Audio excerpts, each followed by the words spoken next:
Yeah. Let me tell my sister to tell them. On the crack. That's right. That's right. That's right.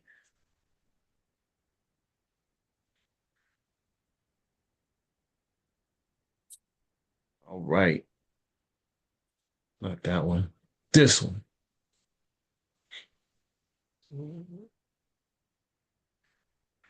We got that microphone check. 1, 2. What is this? It's Mikael Corbin, y'all here with Shifting Paradigms Business, and we are live. That's right.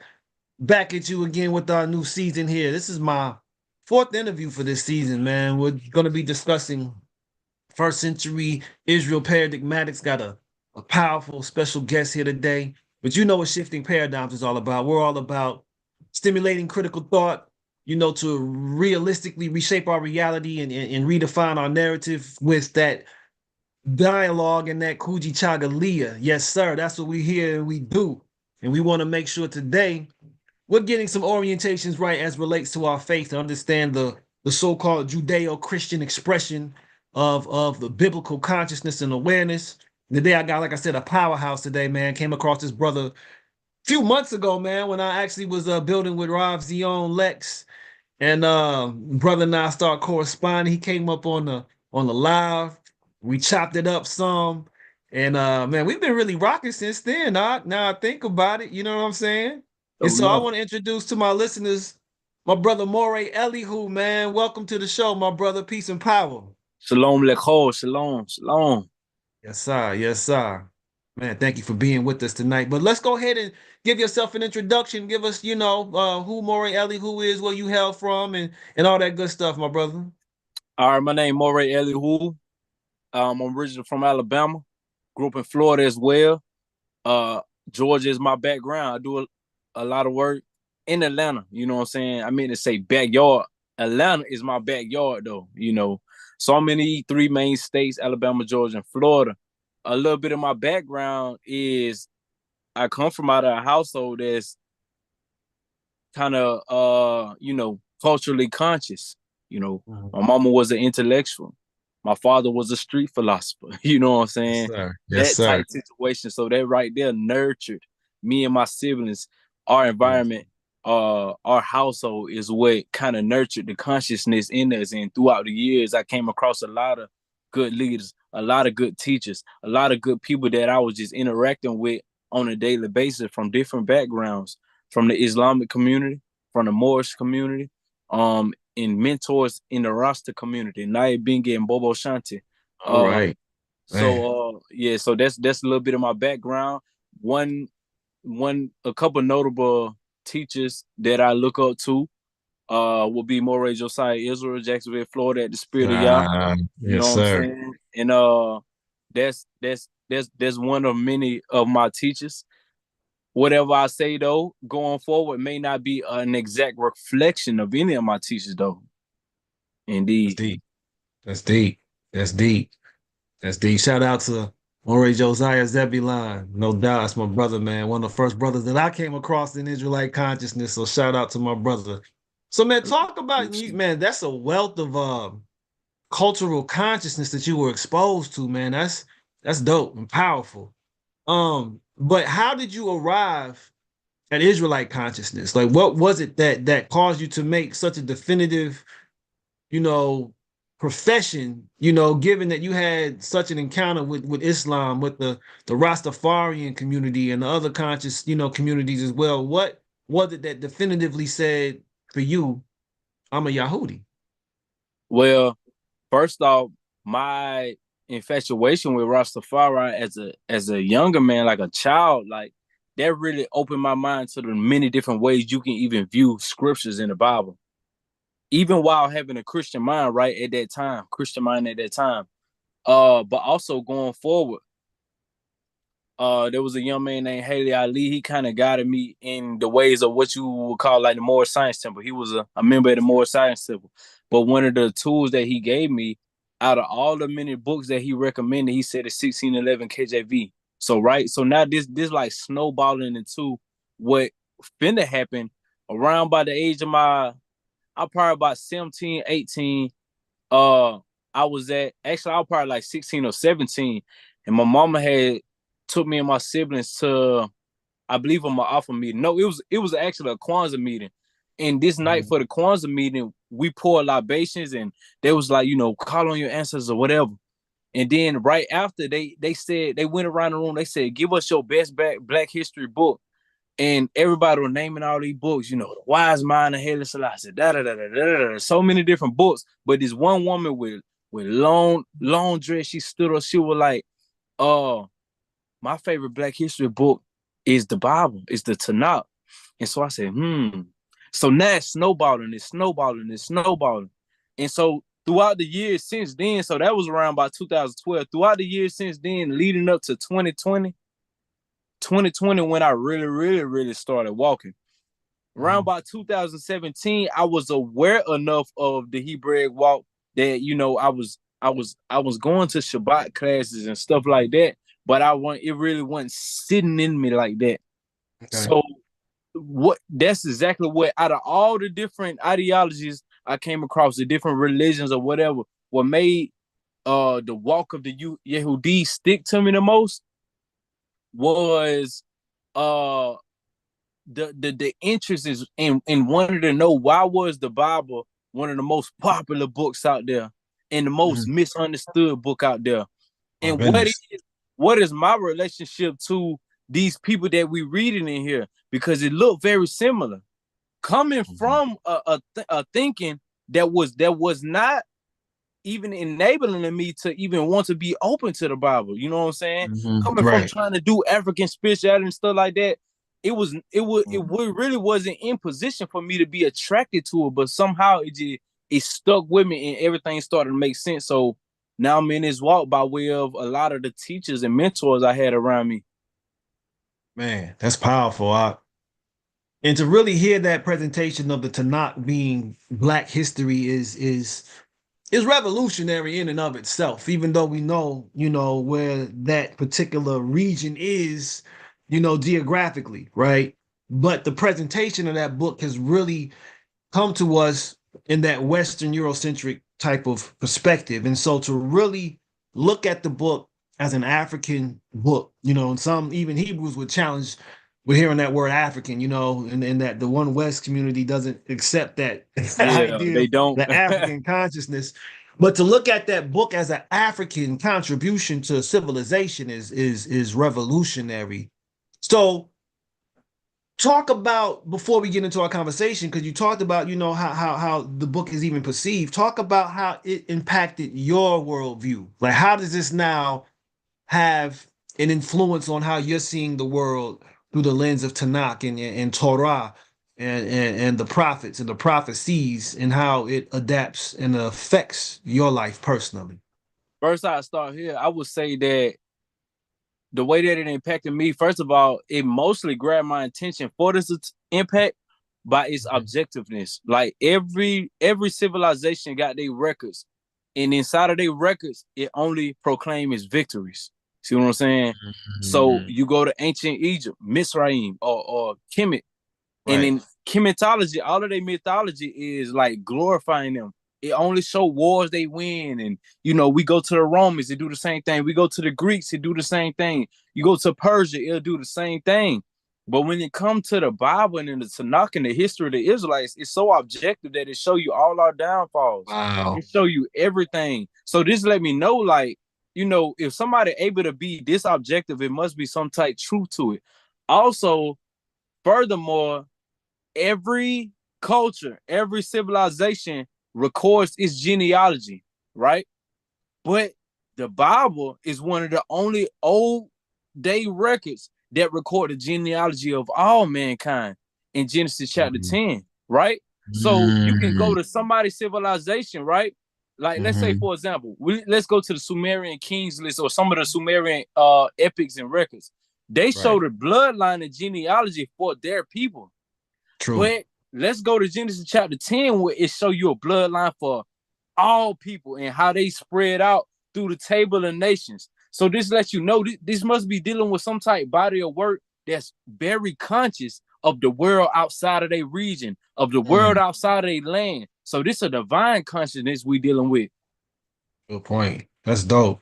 And that really influenced you in terms of your worldview and seeing people for who they are and understanding just like how humanity, though it is so disjointed, still has a connection, is what I'm assuming that it has some impact on you. Indeed, because as I look at every story, almost every story that we see in the Tanakh, going all the way to the New Testament as well, it's showing these stories. This is a thematic thread that show how we trying to arrive back to that first idea that we see in Genesis in the Garden of Eden. So before there was any such thing as an Israelite, as a Hebrew, as a Chinese, as a Russian, before any of these people had labels on them, we was all humankind, just mankind, Adam. You know what I'm saying? So right. I can indeed see the connectivity. This affect my worldview. It also let me know that, yeah, we might have tribal wars between this man and me and this man. You know what I'm saying? Our families may have conflict, but at the end of the day, what we trying to do is restore humanity in general. You know what I'm talking about? And so yeah, I'll just stop it right there. Okay. So getting into the thrust of getting to first century Israel, I want to preface that particular matter with the historicity of the scriptures, right? How do you understand the scriptures from a historical standpoint? How do I see the scripture from a historical standpoint? I start in Bereshit. I start in Genesis. You know, Genesis, objectively looking at it, you know, matter of fact, the whole Chumash, the first 5 books, Genesis, Exodus, Numbers, Deuteronomy, Leviticus. I said that out of order, but you know what I'm saying. I got you. A lot of people would say that was written by Moses, right? But that's a pseudonymic fable. Not saying that it's fake, but the name is not who it is. That's not the author, right? Moses didn't write that. So the earliest primary source document that we got for the Old Testament will go back to the Hinnom scroll, which will be in 650 BCE. At this time, that's when we was having conflict with Babylonians, and we was getting ready to step fully off in that realm of being conquered by many different civilizations conquering the region of Babylon. So the historical aspect of the Tanakh, I would say, is rooted right in that time frame, or written and rooted in that time frame of Babylon. And then we see certain anachronisms written in the scripture. For example, Abraham called a Chaldean. But in Abraham's time, there was no such thing as Chaldeans. Chaldeans would have been around the 4th and 5th century BCE during the Persian time, actually. Neo-Babylon. So what I'm saying is, we see certain historical markers inside of the Tanakh, and this really set my framework of what I'm dealing with, right? And I'm saying all this to say that that's not a bad thing. That is not some reason for somebody to be like, oh, let me throw it away. It's not written, you know, this was not written in 2500 BC or 1400 BCE. That's all right. Well, we just got to know what we dealing with and how we dealing with it and why we dealing with it. So from the historical perspective, I know I'm looking at it from literature. I'm trying to do my inductive research methodology, meaning I'm building it from the ground up, and that's my starting point right there. I'm understanding what the time frame is, the setting is going forward. The historical context is crucial. I appreciate that, and that also lends to the African reality of the oral tradition. Because if these stories survive from the days of Moshe and going back, right, to 650 of BCE, that lets you know that oral tradition is strong in our culture. That's a word, I bet, for real. So it had to be an oral tradition. So let's follow the track record. Let's say that Moshe or Shemaiah did write down, you know, some laws he wrote down. You know what I'm saying? We had all of that in the time of Moshe around 1400 BCE, you know, and leading all the way up to that point. At some point, as we can see in 2nd Ezra chapter 14, the Babylonians destroyed not only the temple, but all of our records, because our civilization was based out of our records. Right. Just like most civilizations, that started, for example, especially in the Bronze Age, during the time of Abraham, a lot of people was writing things down. That's when sedentary lives started being lived by everybody and writing started happening. So it had to be, from the time frame of things being destroyed, it had to be some strong oral tradition through songs, through poems. As we can Yes. see in Yes. Devarim, the book of Deuteronomy, Moshe was like, this is The the poem, this is the songs. song you were Yes. singing. We can see Right. it through Tehillim. We can see it through Mishle, all of Beautiful. these songs. So this Beautiful is point. the oral tradition that will pass down for our scribes to get their hands back on, or the Sophia to write down what they remember concerning the history of Moshe and Abraham and Hanok and so on and so forth. That's beautiful, Lot. So the griot tradition, the Jele's, that's rooted in Israel as well. That the carrying on the history through the song, the genealogies, all that is captured in our oral tradition. So I thank you for that. I It truly meant thank you for griot. that.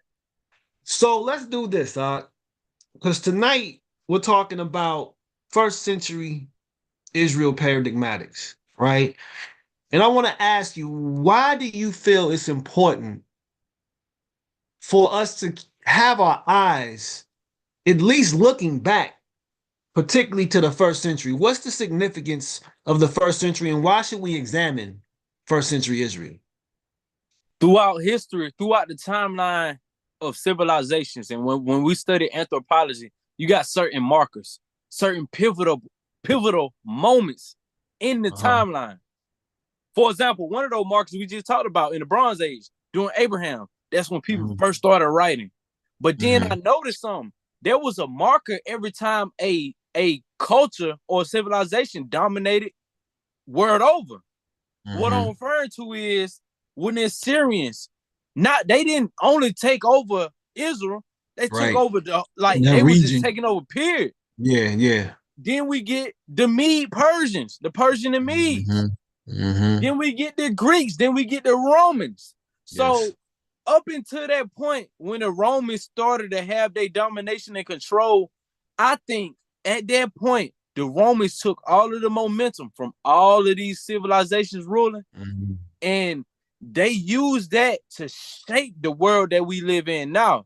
And we see this same thing echoed in Daniel when that dream was had about the statue. The fourth beast. Yeah. Right. And even the the feet four too. beasts. And right. The feet. Yeah. So when we get down to the iron mixed with clay, this still the world we live in right now. Yes, sir. So I think it's important for us to go back, pay attention to what was going on in the first century, because whatever went on in the first century, if we still under that rulership, kind of sort of, because all it did was just change form. We still under a Roman captivity, just in a different form. So we need to go back to the root of when these Romans started doing what they was doing, right? Amalgamating everything. Indeed, and then even when the first meetings that was had to form Catholicism, what the word do Catholic mean etymologically? Universal. Right. So their whole idea was to take these principles and concepts from what they was creating and make it universal. To make even down to this very day, when you may have Hebrew Israelites and Protestants that think they are detached from Catholicism, you got to reconsider that although those Protestants thought they was detaching, although a lot of Hebrew Israelite camps thought they were detaching from the Protestants, you still connected in some type of way because you took that information and went somewhere else with it. And like it spread and seed throughout the whole world. So we got to sit down, pause, reconsider everything that we doing and speaking about in the world we live in. Wow. So you're saying basically to undo everything that has been done that has taken us off course, the first century is the most essential and critical century to examine to get back on the right course. Indeed. And so, and many scholars went to great lengths to even just uncover these things. And they would even agree to what I'm saying right now. First century is a pivotal moment in history that shaped the world that we live in now. And we're going to speak about it. I agree with that. So So let's take a look at wow, how could you put it? Let's take a look at the landscape of Israel, particularly Israel in the first century. Can you describe what Israel was like spiritually, what Israel was like politically, what Israel was like socially, what Israel was even like economically, right? And I think those four thrusts are very important for us to understand the dynamics of, what Israel was about at that time before the destruction of the temple, particularly in 70, right? Mm. And then what ensued after the destruction of the temple and what Israel looked like after that. What is the When the smoke cleared. pre-destruction of the temple? What does the post-destruction of the temple of Israel look like in the first century? I'm gonna say first quarter, I'm thinking about the word tension. You know what I'm saying? A lot of tension was building. And this really, since we talking about the first century, I would like to give the foundation to the first century, which we were kind of hitting on. But this whole idea of sectarianism, let's keep in mind that word, sectarianism and remnant theology. It all started after we came back from the exile, after we went back to rebuild the temple with Ezra. At this time, when people was basically Cyrus the Great, the Persian man that was called a Messiah. In Isaiah 45, Cyrus was called a Messiah, right? But he gave the people a choice. He said, hey, y'all can either stay here, live in exile, y'all can go back and build your temple, right? Right. Was the people that went back to build the temple, they say everybody that's still up there in Babylon, we just gonna say they not a part of the remnant. So now we see something called remnant theology that started to spring about. This right was the breeding ground for sectarianism that we gonna see in the first century. Because coming from that time frame, we had the one of the first groups that came back from Babylon is what bred the Pharisee movement. You know what I'm saying? So now we're still talking about the first century, but I just got to get that back. No, the preliminaries. Yeah. Right. So now we dealing with, okay, right. So we dealing with spiritually. Right. So qualify who the Pharisees are, because I think some people hear Pharisee, they just got a general idea. Who were the Pharisees? All right. And I would say that the general idea, most people got a bad idea about Pharisees and this and that. That's what I'm saying. By way of the movies, right? So, hold on, wait. My bad. Slick eye. Sound like somebody shooting a boy. I'm finna get, ooh. Hey, but so the Pharisees, they derived again from that time frame when we was going back to rebuild the temple. While we was in Babylon, our forefathers, our ancestors had a time where it was like, man, we got to do right, man. We got to get back in tune, right? We got to get back in tune with our creator so we can go back to, back to our land. So what happened was our wise men, they end up learning from certain other religions, monotheistic religions, and I'm gonna say Zoroastrianism, right? Particularly, right. And we do see aspects of Zoroastrianism in our culture. But I believe that the eternal one, the creator, allowed for that to happen to bring us back. Not saying that Zoroastrianism, because it's another religion, is bad. No, I'm just saying that may have been a mode that facilitated us coming back to truth, to monotheism, instead of dealing with polytheism. The thought processes, the principles and dynamics of it, not so much the doctrines, but I see what you're saying. Right, indeed. So we see this going on with our forefathers, and this right here bred the Pharisaic rabbinic thought pattern and groups. And these Pharisees rooted in the same word, parash or parashat or parush, which means to separate. Right. So this is where remnant theology started at. And this, again, like I say, one of the first groups that started in the first century that was like very prominent, because they was the ones that said they was going to separate religiously and spiritually away from the laity. Right. And from the Babylonian captivity. We coming out of everything Babylon and Persian. Indeed. So the Pharisees ain't such a bad group as people want to believe according to the movies and stuff. Matter of fact, even Yeshua ben yourself that belong to a particular Pharisaic group. The two main Pharisaic groups at that time you would have had from Bet Hillel and Bet Shammai. Yes, sir. But Yeshua and his family had to grow up in these yeshivas, these schools. Right. And Hillel was more of the thought line in the school that he identified with. Indeed. So this is the war that you people end up saying. They wasn't warring to like death, but it was an amicable, intellectual, debatable type war. And this is what you see Yeshua ben yourself doing against other Pharisees. It's not that he against Pharisees. It's just it was just certain men. But culturally, spiritually, and economically, what was going on in the first century Israel was us dealing with different sects of the same religion that all had their own idea that we are the remnant, and they set themselves apart dealing with certain rituals that the other group wasn't doing. That's all what was going on. And economically, we was dealing with the rulership of many Caesars that had came down and was ruling us from Rome. Taxation and everything. Who did Rome put in position over us? Herod. An Edomite. So now Edomite. Indeed, we see the Idumeans/Edomites in rulership over us economically, monarchically, whatever. And then we see the Romans in that position above. But it's a lot to say to that. But I don't want to take away from your question. It's a lot to say to that. But you know what? Sleek eye. Got that almanac with you? Indeed, no cap. Indeed. And I want to really show that the many mindsets, the many doctrines, the many mindsets, the many different groups that we did have right now, we finna show the background of where it come from. We need to know where did our understandings come from, because this ain't come up out of thin air, man. Nah, no doubt.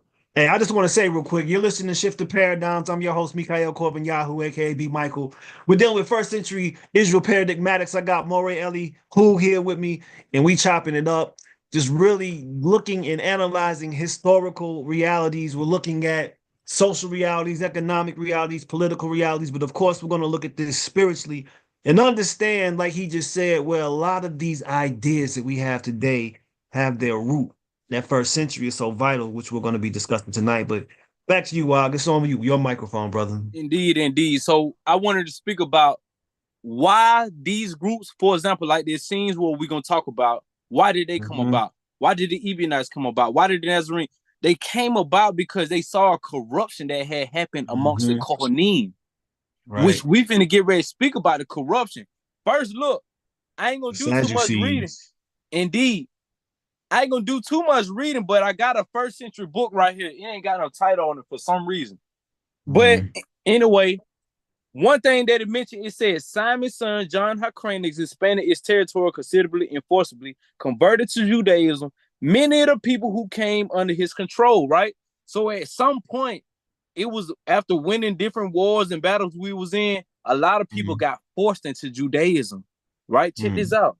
It said among them were the Idumeans, descendants of the Edomites of Transjordan, who had migrated west into southern Judah when the land was relatively empty following the Babylonian deportations. Herod the Great was the descendant of one of these Idumean converts. So in the first century, we got a lot of people in office, religious offices, that were not Israel and they were not Levitical priests. Why is that a problem?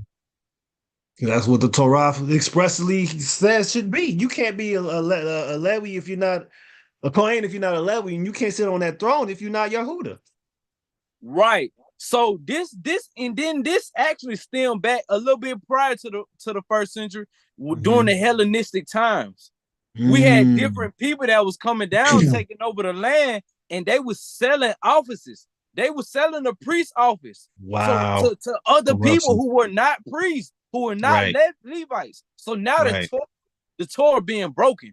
Now we see corruption in the land. We see corruption in our religious facilities. So like the other groups with the remnant theology, like, oh no, we finna get out of here. Go to the desert. You know what I'm saying? Wow. We're finna get up out of there. We don't want nothing to do with it. Qumran. Yeah, right. The Qumran community, which we're gonna speak about it well.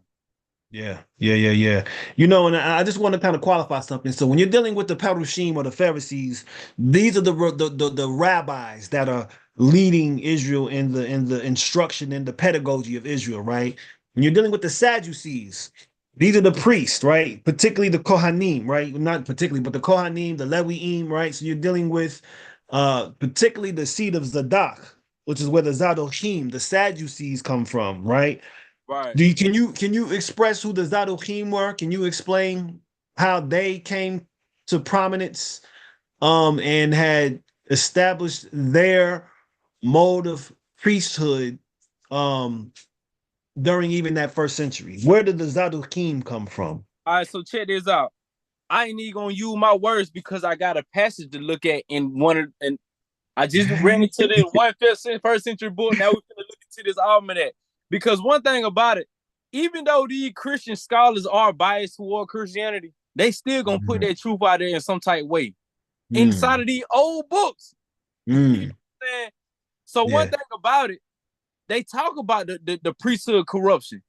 And the other thing, dealing with the Sadducees, we're gonna look at some of they understanding. Because we Hmm. saw a war between the Pharisees and the Sadducees. Right. Right. Ideologically. Right, indeed. So it say after the Maccabees drove the Syrians out of Palestine, the Hellenistic Jews went into hiding, right? So Mm. we know the Sadducees, yeah, it is rooted in the word Sadiq or Sadak, righteous, right? Hmm. But they Hmm. do have a Hellenistic background. Not to say that's a bad thing, but we're gonna speak about it. Okay. It say it was no longer safe for a Jewish scholar to endorse Greek ideas, right? Why? Mm. Cause we just won a little battle with the Greeks. So now Right. everybody like, oh no, We you ain't dealing trying with to a deal Greek with idea? them. Nah, right. Right. But Sadducee, they like, oh well, shoot, we Hellenistic rule, we Mm. Hellenistic Jews, we got to change form real quick. What happened is, say, yet these Jewish intellectuals, because Greek It Jews was were very intellectual intellectual, philosophy. Right. right? It say, yet these Jewish intellectuals continue to apply their logic to the problems of the day, and they formed a new Jewish sect known as the Sadducees. My goodness. Ooh wee.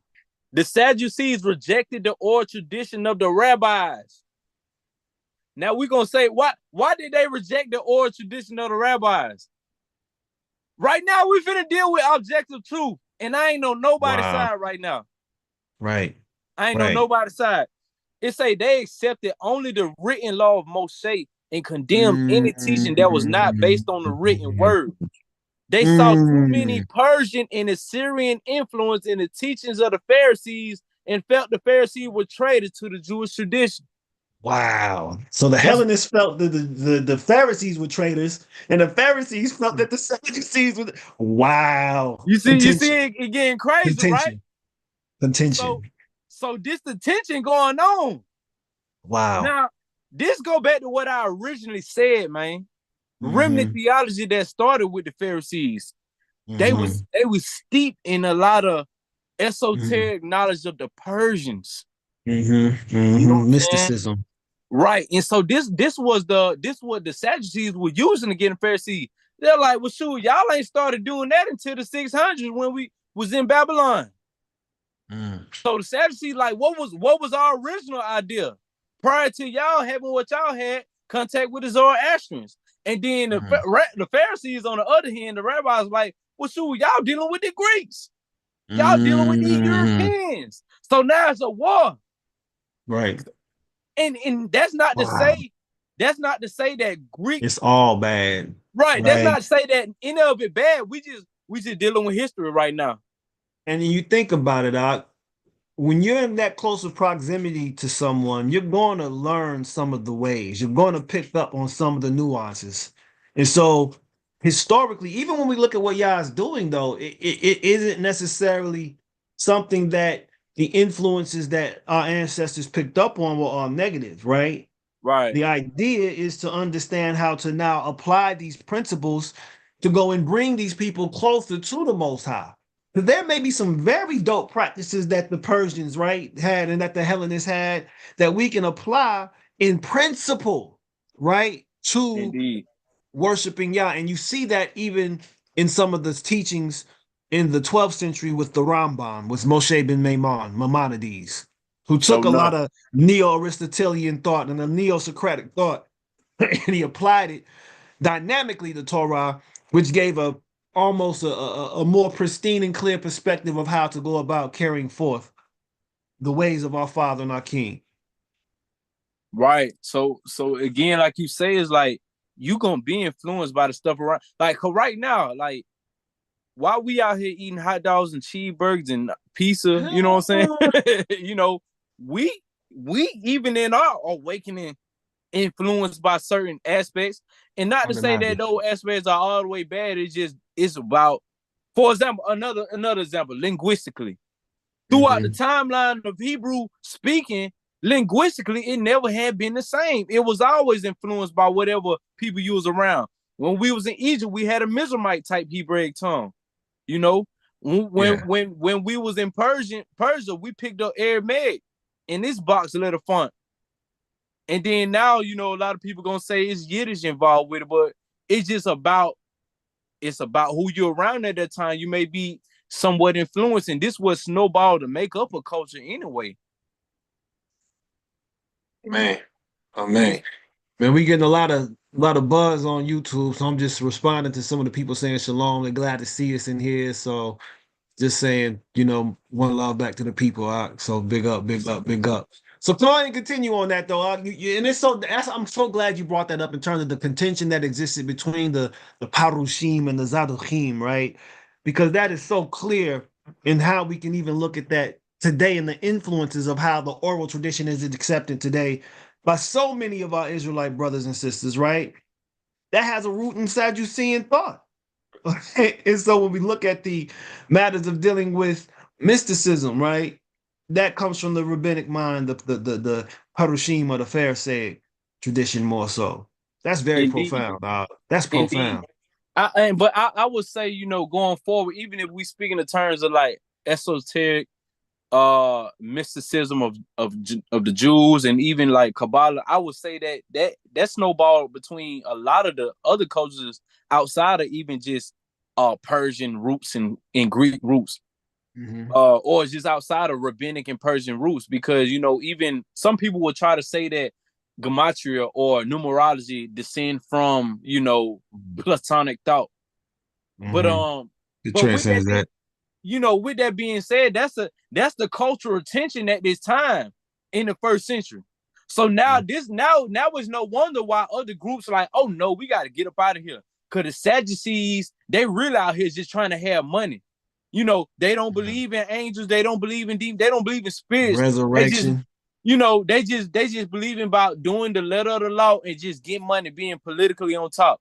And then while you got the Pharisees, some people are like, man, we don't want to deal with them because they steeped in so many things that we learned in Babylon, you know, and they would say that it come from Moshe type situation. So some people are like, well, shoot. And then they see politically who being moved into the temple, the Idumeans. Yeah, And who being right. moved into like different leadership positions in Judea, the On the Idumeans. So they throne. like, oh no. So now we Right. get to see different Essenic groups, The Zealots. right? What's it called? The Isahim. Right. Right. The Iscariot. The what they call it, the Sakari. The Sakari. Right. Yeah. So now, and you see, right, you're right. There's one of the many Essenic groups, right? The Zealots and the Sakari, who was going around at that time. And if they see you associated with any of the powers of Greek or Rome thought, they was killing you. Hey, jig you, bro. Yeah, They jig you yeah. with that Sakari dagger. And they were so for real about what they believed that we saw what happened at the Masada, right? Where They took their whole life. Golly. yeah, so you get a group. So in this how serious it is. And by the way, the radical Islamic group that came about in later centuries, they derived from these Zealots and Sakari men. But we see at Masada, the Romans are like, man, we finna go ahead and get the last of these people. By the Right. time they got up to the top, they had They all gone. cast lots for one man to slay every man, and then at the end he fall on his own sword. And the only reason why the Romans knew what had happened, because it was like one woman and her children that had survived on top of that in their community. And she told everything that had happened or why everybody there dead. It was a mass suicide. But this just goes to show how serious these different sects was about what they believed in. Keep in mind, the Zealots was a Messianic group. Zealots was a Messianic. In order for them to even revolt like that, they had to be Messianic. Because the whole Messianic idea at that time was you awaiting the arrival of a Davidic Mashiach. And so you got different Davidic Mashiachs coming up at this time. You got Eliezer ben Yahir, you got Shimon ben Bar Kokhba, and these men going to war with the powers that be. So these different Messianic movements that really going on for real. Yeah, even the book of Acts speaks about that. It talks about all these people who rose up. You know, this is what Rav Gamliel was telling, you know, the Sadducees, let these men go, because you know, you may be fighting against the Most High. If they're of Elohim, if they're not of Elohim, they're going to just go into obscurity. But if they are of the Most High, you ain't fighting against them. So you see that Messianic, even with Barabba. You see Barabba somewhat as a Messianic figure, in the sense that, you know, they let this man go because he was fighting for what he saw was Israel. So he wasn't a traitor to Israel. He was a threat to the state of Rome. So they were like, let that man go. Very interesting, Mark. Very interesting, man. So just to put a cap on all that, you know, a capstone on all that, the cultural environment of Palestine, of Judea, of Israel at this time was a lot of tension. A lot of tension, inner tension too, like tension between us, Yehudim versus Yehudim. Then you got the Yehudim versus the Romans, and at the same time, you got three main families that's ruling at this time, that's really top dogs. These three main families, which will be the Alexandrians, the Herodians, and then out of Rome, you had the Flavians. Now, keep in mind, I said Herodians, and that's a representation of the Edomites, like Herod the Great and stuff like that. But even the Maccabees that was winning against the Greeks at that time, they started to integrate with the Herodians, which that's a whole nother topic. But we can see aspects of that by way of a woman named Bernice in Acts chapter 25. See what I'm saying? So this woman ain't, and this is the thing about the New Testament and the scripture too, it's so much political drama involved. Unless you really historically sound, you wouldn't understand why is this woman name being brought up in Acts 25. Who the word is Bernice? Who is Agrippa? Who is all these different names? So this kind of what missing in, you know, different religions of this day they use in the Bible. People not being historically sound on who these people are. Because this right here gonna show you the geopolitical climate of that day and why it's important and how it affect you to this day, man. Yeah, that's crucial. That's crucial. I hope you speak on that some more. Indeed. So let me have you do this real quick, because you kind of touched base on it. Identify what the main schools of thought or who the main sects were in the first century. Let's run down the list of who we know and we can identify and what their influence or their ideology was for that particular time. I want to work from the outside in, right? First, okay. I want to deal with the sects that was of the Europeans right outside our borders. Then I want to go on the inside, because at this time, if we gonna speak about the Messiah, if we're gonna speak about Yeshua ben Yosef, you got two different ways we can go about it. Okay. So first, at this time, you got a community called the Thomasine community. And by the time the Thomasine community get to Europe, they started having they particularly doctrine about Messiah, right? But it started in Judea. Thomasine community, they first believed that the resurrection was a symbolic act of spiritual enlightenment. That's one. So they were Gnostics. They were Gnostic. Essentially, right. The same Gnostic that we'll see in Mizraim or Egypt at this time, Alexandria, Egypt, the big city Alexandria. So that's the one community, the Thomasine community. They believe that the resurrection was a symbolic act of spiritual enlightenment. Next, you got the Johannine community, which say that they derive out of John, right? And they say they believe that the resurrection of Yeshua was a factual bodily resurrection. That's two. Number three, we got the Ebionite community. The Ebionite community believe Yeshua was a human who was adopted by El due to his righteousness, which I agree a lot with. So the Ebionite community, they understand Yeshua to be a human. Nothing very divine about him other than his journey. Number four, you got the Docesis community. And guess what they believe? They believe Yeshua did not really have a physical body. It was only an illusion. You know what I'm saying? Wow. And we people still got that understanding to this day. I know some people that actually say that, right? The community that I'm naming right now, people still have these understandings. Remnants of that teaching, yeah. Right. It's very relative to now. Then you got the Aryan community. This is the fifth community I want to talk about. The Aryan community, they believe Yeshua was created by El and therefore has a lower status, right? And they strongly oppose the understanding that Yeshua was El. Because that's what people will say. Yeshua was God, right? So the Aryan community like, no, he lower status. He was created. Then we got this sixth community, which is the Marcionist community. And they believe that JC was the true God. The opposite of the Jewish God. And that the Jewish God was evil. And by the way, Marcion was the head of the Marcionist community, and he was a big follower of Paul, which I want to talk about later. So those was they're probably like six of the many groups I just named just then. There's other splinter groups, but those are the main ones at that particular time. Indeed. And they all these different messianic groups, by the way, all of their understanding and ideas was based around what they knew about a Messiah that was in the first century. And in many different ways, somebody can view it now to this day. If we were to take take down the different numbers of how people view the Messiah, people gonna line up with one or more of these six groups that I just named. You know what I'm saying? Whether somebody believe that Christ is something that you have to do for yourself, that it's inside of you, or somebody believe that Christ was God in the flesh, or somebody believe Christ was a man, or somebody believe Christ was, you know what I'm saying? What I'm saying is the different ideas that we have now ain't new. They've been around.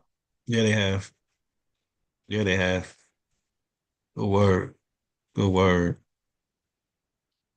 So with that being said, hold on, I ain't want to cut you off if you had any questions. No. That's it, bro. I'm rocking with you. Oh, well, see, and so if when we close to examine all of those different sects at that time, the one group that's not spoke about the most, right? You got one group which is called the Essenes. This Essene group, we hear about it a lot. You hear about the Essenes by way of people who believe that they were heretics. So if the Essenes had such a big influence in the first century, why don't we see them in the New Testament? Right. We do, but we don't. We do, but we don't. They not plainly put out there as much as the bashing of the Pharisees is, for example. Right. 100%. Right. And so we got to look at some of these principles of the Essenes and figure out why they didn't make it in the canon. Because I'm gonna go on to say this. I'm gonna go on to say that what we have for the New Testament may not be reflecting of the gospel that Yeshua's Talmudim would have wrote down, which is kind of controversial to say. Am I saying that the New Testament is false and we should throw it away? No, I'm not saying that either. Right. But what I'm saying is there was a gospel floating around in the first century And it's not what we got in the Bible that we got now. Mm-hmm. Why do I say this? Because when we look at early church fathers like Origen, and we look at Irenaeus, and we look at it like so many Jerome, we look at these different early church fathers, they talk about it in all of their letters. They call it the gospel of the Hebrews. Well, if you're talking about a separate gospel called the gospel of the Hebrews, what gospel you got, Jerome? What gospel you got, Origen? What gospel you got, Eusebius? You know what I'm saying? So now, guess what? We finna talk about like leading up to the destruction of the temple, right? Yeah, that's a good word, Doc. Yeah. If we speak Absalom, real quick, let me just say, Absalom says, can't forget the Yohanan when it comes to the Essenes. Most don't know about that Yohanan was from the Essene community. John the Baptist, indeed.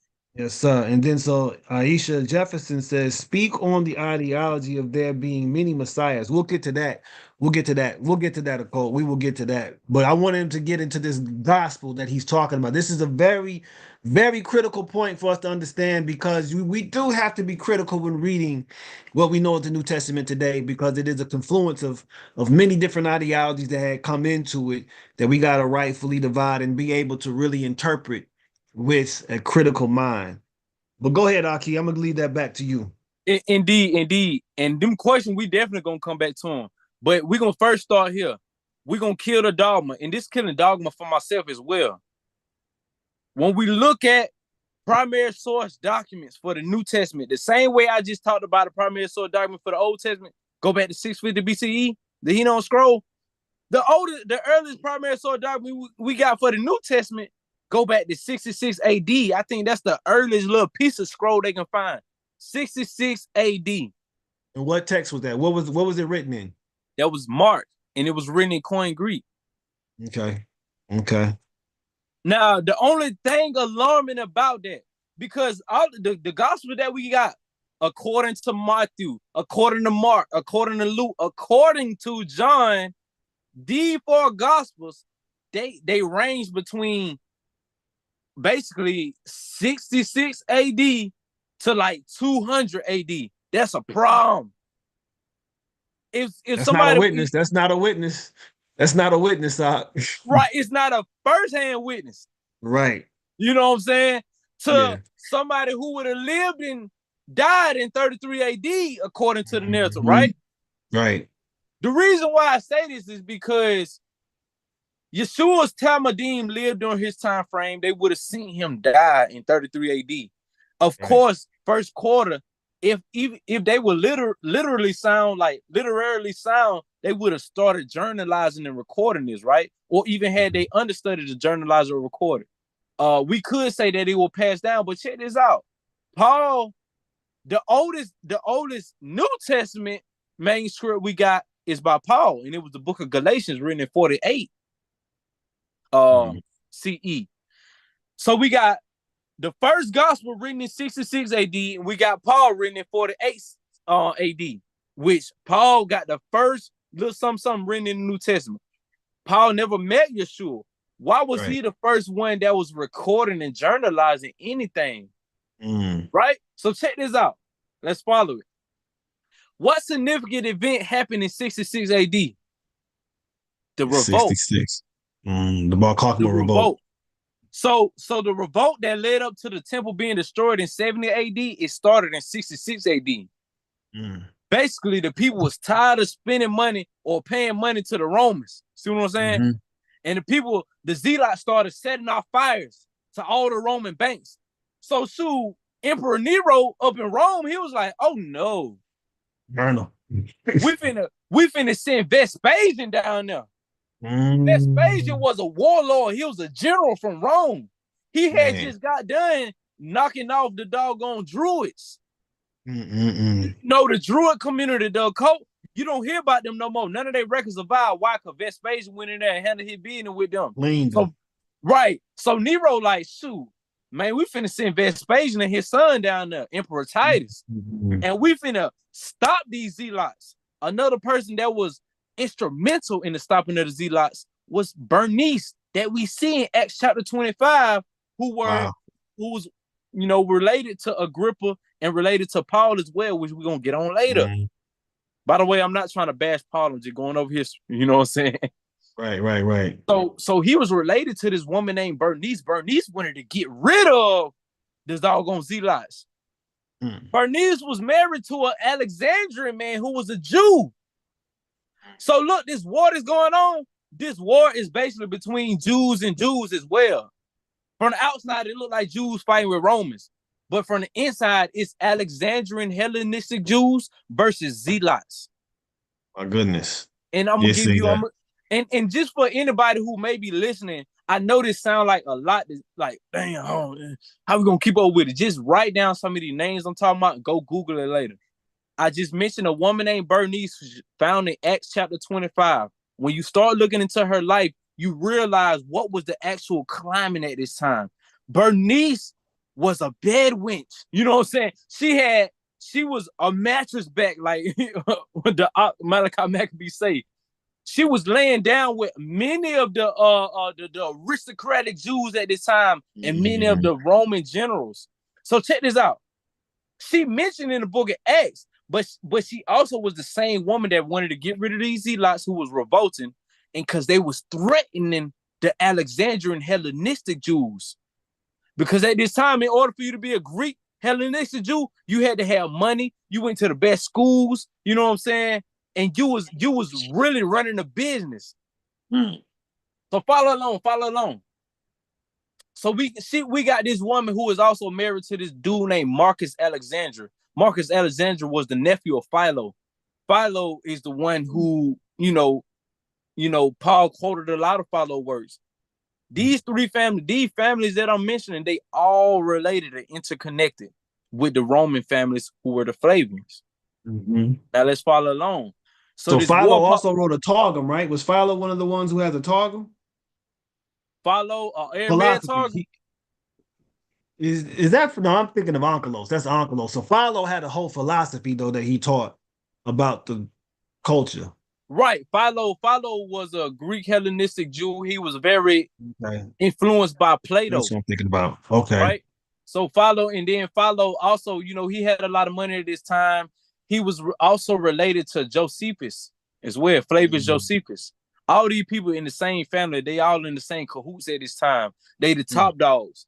So Yeshua, remember, Yeshua and his Talmudim, they kind of underdogs. They like they common folk. They from the streets. They from the common hood. People. They gangsters. You know what I'm saying? Yeah. So imagine you got top dog, you got the gangsters who Yeshua them. They out in the streets in Nazareth. So you got Philo who writing all these beautiful sayings. In the beginning was logos, and logos was the word, and word, you know. All right, boom. Then we see that echoed in the New Testament as well. Check this out. These same people that I'm talking about, they the ones that helped destroy the temple. You know what I'm saying? These were Jews that wanted to see other Jews put a stop to it. So what was fueling these Zealots? It wasn't no statue. They weren't like the Romans. The Romans put up statues and worship statues of naked boys. You know what I'm saying? So they try to put a statue up in the temple, and the Zealots like, oh no, we don't do that, cuz. Yeah. So the Romans had to try to figure out what's making these Zealots act up. Where their ideology coming from? It's coming from their records. It's coming from their writings. So they like, well, shoot, we got to put a stop to their writings. So follow this. 66 AD, this revolt, this war pop out between the Zealots and the Hellenistic Jews versus and then the Romans. This war lasts all the way up to 73. But in year 70, the temple was destroyed. When the temple was destroyed, that's when we start to see New Testament writings come about, the Gospels, after the smoke cleared. Now, what happened in a war? Usually the victor get to control the narrative. The victor get to control the narrative. And over there in Rome, to this day, you got something called the Titus Ark. And on the Titus Ark, you got that image of them carrying the menorah out the temple. Menorah and everything, yup. They was carrying a lot of stuff out of the temple after they destroyed it. What they did with all this stuff? That's the question that we're going to ask ourselves first. And how did it translate? You know what I'm saying? did they take, the question of the day is, when they did that, did they take our literature and reconstruct our literature to give us a different narrative to keep us from revolting? Mm-hmm. That's $1 million question. I can see that. Yes, sir. Did they take this literature of ours, this messianic literature, and water it down, to keep us from revolting the same way these other messianic, because the people that was getting killed up was messianic people. Right. And then the smoke had to clear. So after all this smoke cleared, what we got left? We got mainstream Judaism and we got Christianity. After the smoke clear, all we got is mainstream Judaism and Christianity left over. And everything concerning Essenes and Nazarenes and Ebionites was destroyed. We don't see it no more. We don't see them no more. They record straight gone. The only thing you hear about it is from people like Irenaeus saying they was a heretical group.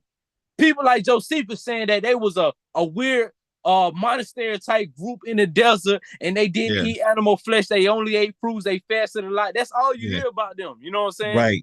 I want to mention the Panarion too by Epiphanius. You want to definitely look into that because he lays it out as well. It's called the Panarion. He lists out all these first century groups.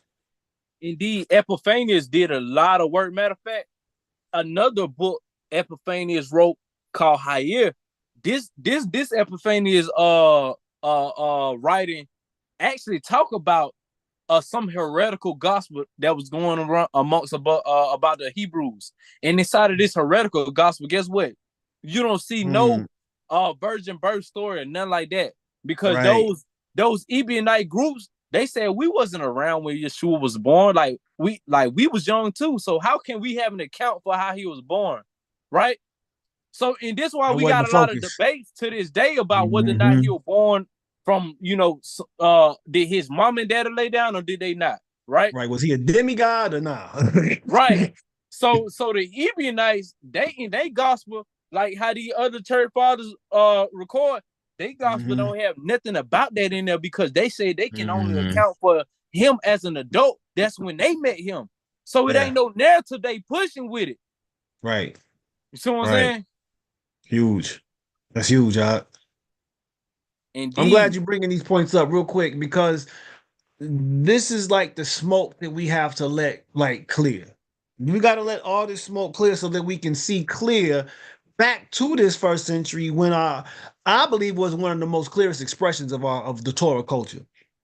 At the same time, while there was a lot of contention, a lot of different doctrines that were circulating, I also do believe that the clearest expression of the Torah was also found in the first century in Mashiach Yahushua ben Yosef.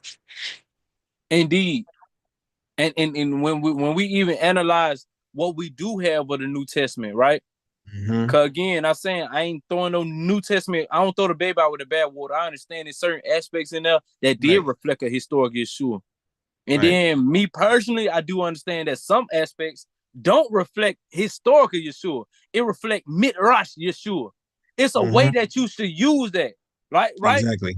So certain of the mystical spookisms and stuff like that, like, I ain't saying that it's bad. You can use it. You just got to know how to use it. You got to know how to apply to you. Right. Rightly divided. Indeed.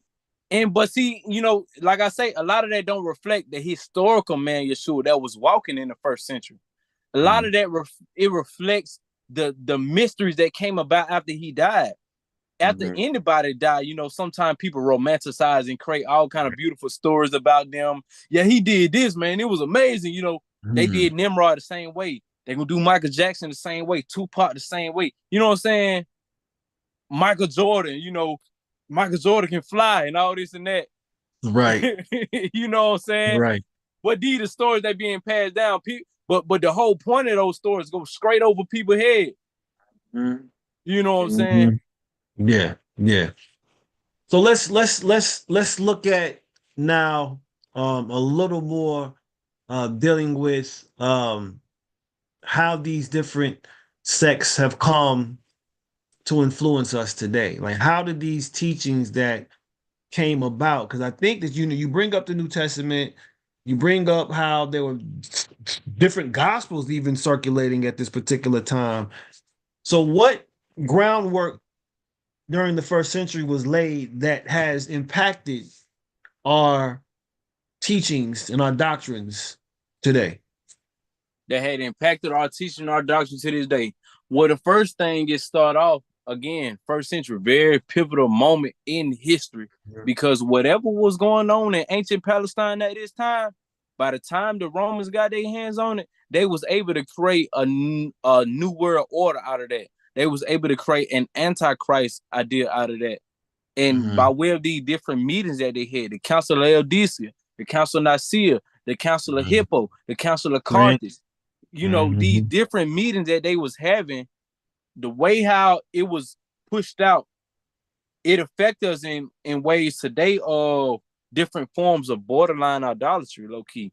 Different forms of not understanding the Hebraic way of thinking about this, because we see a clear intellectual debate setting amongst the first century about whether or not we was gonna uphold Jewish or Hebraic or Israelite culture, or we gonna uphold another culture that's all inclusive.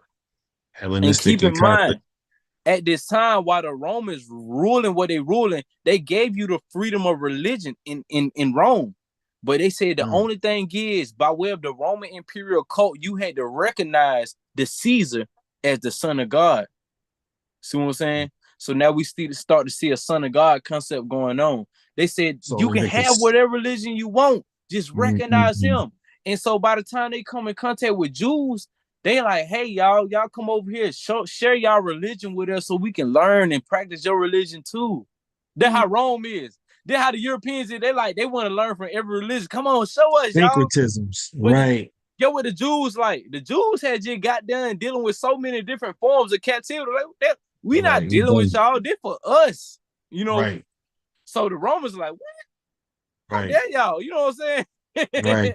We got to figure out some type of way to learn some of they religion and implement it with us, because the Europeans at this time, the more religious ideologies and understanding they had, the more powerful they felt. You know what I'm saying?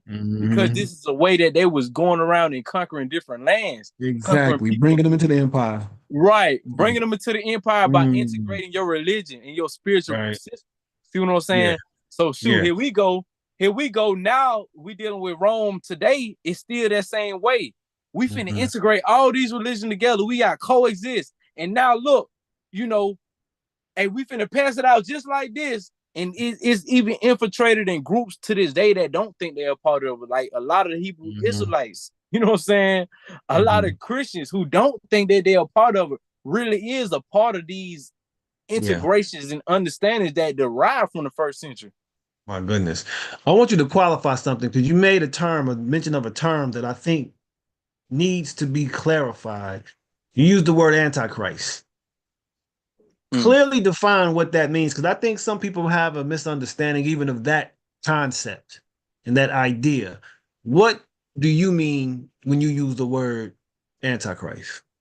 Well, first quarter, antichrist, in many different ways to see it. But first quarter, we know that when you take away the power of the people to recognize the Messianic movement in themselves, it don't allow for that Mashiach redemptive state to be able to be nurtured within these people.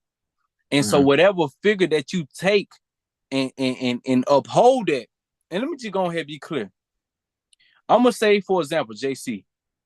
If we take JC that was starting up around the 4th century AD, we take his image and we put it up there and we say, y'all, this is the Messiah, you know, then you and within that, you taking away the actual principle of what a Messiah is. That right there not feeding the people to understand that this Messianic movement is within us. So now it's easy for them to, let's make them docile. Let's make them sit back and just twinkle their finger together. We ain't got to do nothing. We just got to wait on. We just got to wait on somebody to come flying through the sky, you know. And so now they did is the Antichrist did exactly what you wanted, what it needed to do was to make you docile, to make you not Christ-like. I'm talking about Mashiach-like. Right. You know what I'm saying? And with that being said, when you not being Mashiach-like, this create a whole antichrist, which is gonna be a popular figure. What's the most popular Messiah figure out here? You know what I'm saying? He Jesus gonna have Christ, major influence over the world. So we see that this had already been started. The Antichrist been here, and Mashiach already been coming back. It already happened, already been going on. So this is dealing with a substitutionary principle, something that replaces. It doesn't mean that you are against something.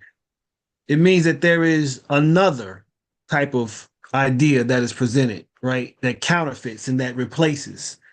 And I think that's something that has to be very clear as we relate to what the anti-messianic principle is really about. It's not about opposing, right? It's about substituting. It's about countering and replacing. And I think that's a very critical idea. When you even look at the Greek word, it means to counterfeit or to replace, to substitute. Right. I think that's crucial. So on that note, and this is going to lead even to what we have today. What was the and you talked about it a little bit, but expand on that some. What was the messianic idea of the first century? What was the expectation? What was the understanding of this messianic role of even dealing with Daniel 9 and how, you know, the Messiah would come during this particular time frame to fulfill a particular purpose? So what was the first century's idea of the messianic notion? I would say the first century idea of the messianic notion. First of all, you mentioned Daniel chapter 9. And if I'm mistaken, Daniel chapter 9 is when they give that calculation, you know, right.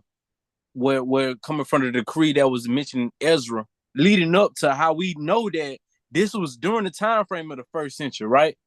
The messianic idea, as we can see, even in the Dead Sea Scroll, by the way, just for reference, y'all, a lot of the stuff that I'm spitting, you can also find inside of scoot back some. Take it back. Take it back. Yeah, scoot back. The further way I think it may be clear. Scoot back. Yeah. These two major books. Some of the stuff I'm spitting, you like I say, you won't find these scenes in scripture. You won't find it even though it's not clearly, but you do find them in certain journals that was written about or journals at that time. Clement of Alexandria was one historian during the time of Yeshua who was journalizing the affairs between Paul and Peter.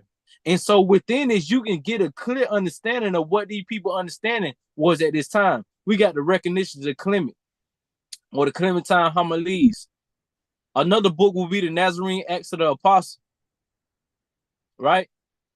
And so within that book, we get to see what did our forefathers in the first century understand about a Messiah. Like, what was the messianic expectation, like you say? Which brings me to this book. You got many different forms of the Qumran scrolls, but, you know, I like this penguin edition right here. But inside that Giza Vermes? Indeed, no. Yeah. This is Giza Vermes, translated by him. So this in this penguin edition, which, you know, so I got many different forms of the Dead Sea Scrolls, but I keep that penguin edition with me because we get to really, really get on the ground and see in the first century what was that messianic expectation. And for what I understand, when we look at the Damascus document, the manual of the discipline, the community rules of the Qumran, we understand that in those certain groups, you always had somebody called the angel of the congregation. You had somebody called a Messiah, and you had somebody called a teacher of righteousness. Basically, they understood a Messiah, just like all of Israel at that time understood Messiah just to be an office to fill, right? So, for example, in the Dead Sea Scrolls, it'll mention, it say like, you know, if you got 10 men, it's supposed to be a Kohen amongst 10 men. And when all these different groups go to lunch in the Essene community, it said allow the Messiah to come in first to sit down and eat, right? So Messiah just was somebody that they had held in high regard. You know what I'm saying? That's the first understanding. Right. Somebody who was anointed. That's the first understanding. Somebody who anointed is smeared with oil. Mashiach means smeared with oil, which could be a Kohen or Melech, a king or a priest. All right, boom. That's one way that people are looking at it, but also that's a Messiah on the ground level for the intellectual building up of the people. But then you had a Davidic type Messiah that people were expecting. Yes. A political leader, a general, you know what I'm saying? And so this way, for example, these different revolts were waiting on. These different revolts were led by messiahs. Yes. You know what I'm saying? A deliverer. And in that sense, it switched from being Mashiach to Moshiach. Good call. In Hebrew. Good call. Right. And so even when we go read the book of Obadiah, the last verse in Obadiah said, you know, raising many saviors. Right. The Mashiachim shall come to Mount Zion. Yes. Right. Yeah. So whole time, like, this the Hebraic understanding of a Messiah. Listen, bro, I ain't gonna lie. This is the Hebraic understanding of Messiah. I understand that some people see it some kind of other way, but right now we talking about the Hebraic, the ancient Hebraic understanding, from which the idea comes. Right. I don't care what this was a national reality. This was about the people. It wasn't just about one person doing this. This was about a consciousness going back to Exodus 19. This is what I love about, you know, keeping it in context with Torah. Because when you look at Israel in its original calling as a nation, in Exodus 19, it says, "You shall be unto me a kingdom of priests and a holy nation," a holy people, right? So this kingdom of priests lets you know there, as you just mentioned, all the priests received that mashkah, that anointing. They got that shemen poured on them. Israel is supposed to be a messianic nation. Everyone is supposed to have this consciousness. I would argue that. That's the standpoint I would come from. You see what I'm saying? As opposed to just waiting for one person to do the whole work that we're all supposed to be undertaking in the first place. That's right. And so that's why if we go to Isaiah 63, inside of Isaiah 63, you got a messianic prophecy. But he was talking about when he was trotting down on a wire press, his garment was dripped in blood grapes. And then it said, there was no one with me. I had to save myself. What? Right. So let's apply this to the Kohanim, the priesthood, the people, Israel. Who? It's on us to get us right, man. It's on us, You know what I'm saying? And this what the messianic era is about. Messianic redemption is about. Yeshua ben Yosef, he was the Messiah in the context that we see in the Dead Sea Scroll, a teacher of righteousness. He was the Messiah, or if you in the word of Judaism, you would call him a big rabbi, a chief rabbi, or something like that. Right. But that's the context of Yeshua ben Yosef. And what he did was give the messianic blueprint for the people to go out there and make it happen. That what the job was. That what the role was. The teacher of righteousness, to show you how the messianic movement is in you. Just like when he told the Pharisees and when they were asking about the kingdom. You know, it ain't coming by observation. Low here, oh, low there. It's in the midst of us. It's right here, man. See what I'm saying? So, for example, if we say that we follow the Yeshua, but also at the same time, we not trying to fulfill this messianic redemption the way that he gave it to us, you might well say you ain't no true follower of Yeshua. You ain't really got the message. And did he fulfill his goal with you? If you thought that it was all just contingent on, you know, the mysteries and the storylines that was involved with it, did you get the message that was involved with this though? For real. You know what I'm saying? So that was that was the messianic expectation, man. It was for us to be in a position, and we was in a righteous environment. Sons of darkness versus sons of light, like the Dead Sea Scroll. If we make our righteous environment so righteous that we be able to help redeem ourselves out of this situation by way of the Most High. And so, are you chiefly saying, though, given how this idea has shifted, how this idea has changed, is that the first century is when you start to see the confusion and the confluence of these different teachings come into the forefront now, and to really start to shift the focus from the people due to these revolts that were taking place, that they said, we got to stop this, Yeah, right. into another mode of thought. Exactly. You hit it right on the head. It was to shift the attention. If these people see, these powers that be see that these revolts is happening amongst the people because of their messianic writings, we got to now change what their mind is fixated on. So after the war was done and the temple was destroyed, everybody said and lamenting, and the smoke cleared. You had those two understandings at this time. You had mainstream Judaism and you had Christianity. Any other, if that the Jewish messianic movement was like, you either went into hiding, you was killed, or transformed in another type way. And that's how they shifted. And so the main things that they either said, either you in this religion or you in this religion. And then, by the way, in this religion, we got the Messiah right here, y'all. And this is how we view it. You know what I'm saying? Wow. But it was totally right. Not you. It was totally opposite from the way, for example, James the Just view his brother. It was totally opposite from K5, how they understood the Messiah. They knew even Yeshua ben Yosef, that was big homie. That was big brother. And he was showing us how all these things I do, you would do greater. He was trying to show us how we gonna do it. Yes. Yeah. So let's talk about the Notzrim, or those who were of Haderech, the way, right? Yeah. Let's bring them into a focus right now. And I think this will lead even to the question of how there was an ideology of being many Mashiachim as well. But bring into focus for us Yeshua ben Yosef, right, and his teachings, from what you have captured through your research. What was the main thrust of Yeshua ben Yosef? The main thrust of Yeshua ben Yosef. One, I got a Gospel of Nazarene right here, right? And inside of that Gospel of Nazarene, it gives you the narrative of Yeshua ben Yosef growing up in a household where they were consecrated from birth. And this going to the idea of Nun Sadiresh. Nun Sadiresh, the Nazarim or the Nazarene, the Notzrim, depending on what text you're reading, they might pronounce it different. This will be the area in Judea, for example, Nazareth, just so happened to be where a lot of Nazarites were. You know, some would say a lot of Nazarites lived in the area. And Nazareth or Nazarene or Nasir, Nun Sadiresh is showing you the idea of a righteous seed. It's showing you the idea of a branch, as we can see in Isaiah chapter 11 to be exact.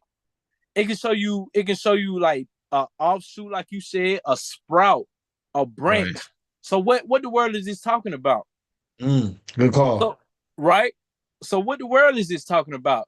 This is the environment that Yeshua ben Yosef grew up in. This is the environment that his brother Yaakov Hasadik and they other siblings grew up in. So as they growing up and they learning Torah and they going about and they making a name for themselves, keep in mind that it's a lot of accounts from Eusebius, Jerome, Origen, Irenaeus, a lot of accounts saying that in these Hebrew Gospels that Yeshua was consecrated from birth and that he had the vow of a Nazarite, which you don't really see that reflected in the New Testament, because there's a lot of scripture in the New Testament that say otherwise, right? You know what I'm saying? He drinking wine and everything. Why was he drinking wine? Why was he, you know what I'm saying, eating flesh and this and that, or he was eating fish? So with that being said, that what that other gospel was speaking of. This the environment that he was growing up in. And this is what Nazarenes would have been. The people that came out the hoods, that was following Yeshua. They came out the hood of Nazareth. You see what I'm saying? And any real devout follower of this man who looked at him as big homie, as the OG, these people was called the Nazarenes. Opposed to what the book of Acts say, they started calling people derogatory names like Christians. See what I'm saying? Retarded. It means they were retarded. They were foolish. Right. Look up that word. Calling them derogatory names. And so exactly. when we see that it was a system that Yeshua built up, much like the Essenes system. And somebody mentioned about John the Baptist. John the Baptist came from an Essene group. I think he was kicked out of an Essene group, which is why he started his own thing in the wilderness. But you know, and it was back in them days, it was easy to get kicked out of monastic Qumran communities. If Yeah, you they just were so very, much, very disciplined. yeah, if you so much fall asleep during the meeting, you know, they either cut your food rations or put you out. And so we see that case with John the Baptist. Why was he out there in the wilderness and he started his own game? Like, because John the Baptist had his own movement. I'm talking about hundreds of people for real. Huge, yeah. Yeah. And that's the other thing too. Sometimes I think because of movies and we would sit there and think that some of these people like James, Peter, John, Yeshua, we would think that they were just hippies frolicking in the wilderness and this and that. These boys were really mob bosses for real. And we see this in Acts chapter 15. We see this in Acts chapter 21. Like they calling shots for real. Yeah. And you think about even Yohanan, he's taking shots at Herod. He's like, repent. He's calling him a sinner. He's actually accusing him of all the sinful things that he's doing. And Herod was like, you were thorn in my side. Yeah. So you see how he's speaking truth to power. He's challenging the structure of power during his day. With an influence, because it wasn't just him. Because imagine if it was just, all right, so that speak to what you just said too. Because imagine if it was just John the Baptist saying this to them. He probably like, oh, he like a fly buzzing. You know what I mean? Man, but he got the influence because he like probably got on the degree of a rapper or something, modern day times. And so he got a lot of followers and like he like shoot, he influential. The same way they're gonna lock Lil Durk up for trying to make these folk Muslim, they finna lock John the Baptist up. My. Yeah, he got the ear bent for real. He got the ear bent to the street. That's powerful. That's powerful. So Aisha was saying that you all had a conversation the other day. And she says that there's an ideology of there being many messiahs. So do you want to elaborate on what that conversation contained in terms of what that notion was that you all were discussing? Indeed. And it's rooted in the context of what we were speaking on earlier. What is a Messiah? We gotta first analyze what is a Messiah. Not the Messiah you learned in Christianity and brought over here in the Hebrew faith with you. What is a Messiah? According to Hebraic thought, definitions bring us to a place of discernment. And with that being said, as we go throughout Scripture, we understand like the influence and the leadership roles that a lot of our men held, like Hanok, Enoch, like Abraham, Melchizedek. You understand that in their time frame, they served as a messianic figure, a Messiah. Exactly. You know what I'm saying? So with that being said, Psalms 110 said that you will be a priesthood after the order of Melchizedek continually, meaning like it don't stop. It didn't stop when Yeshua passed away. Somebody else was raised under this same messianic thread, thought, and they feel that understanding. You know what I'm saying? And it was about being like a cluster of grapes. It spread out and create more people. You know what I'm saying? More Tamadim. Right. So I would say, yeah, indeed, there were many messiahs leading up to Yeshua's time frame. That's powerful. What would you say? No, I agree wholeheartedly with that. And I think that's something that we have to really challenge ourselves with, the notions that we've received through tradition and through convention, through religion, right? And I will say even more specifically through church, right? Because it's an incomplete perspective. It is a very one-sided perspective that is not indigenous or native to the mind that the Messiah is a part of, right? So when you divorce the soil or the womb that particular idea comes from, you're losing all kinds of context. And so the issue that we have for us, even as Israel, is reorienting ourselves back to that original mind, right? That's the challenge that we face, is to really unearth the thought patterns, the ideology, even if you will, that was like more indigenous to the principles of what Mashiach is, right? And how can we arrive back at that notion? And so it's an unlearning process. It's a relearning process, right? And it's just that challenge that we have to really get to that. And I agree wholeheartedly in that it is an office, right? Um, and one book I want to make mention of is by a gentleman named Raphael Patai. The name of the book is called The Messiah Text. I don't have it with me. It's in storage. I've actually gone through some transitions. But The Messiah Text by Raphael Patai captures the Israelite idea of what the Messiah is.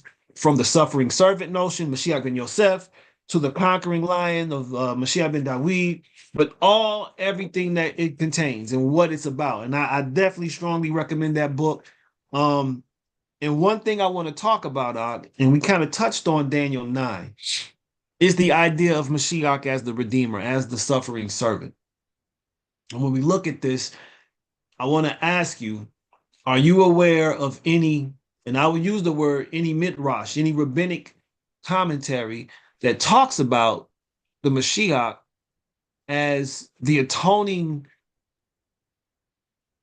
victim for the redemption of Israel?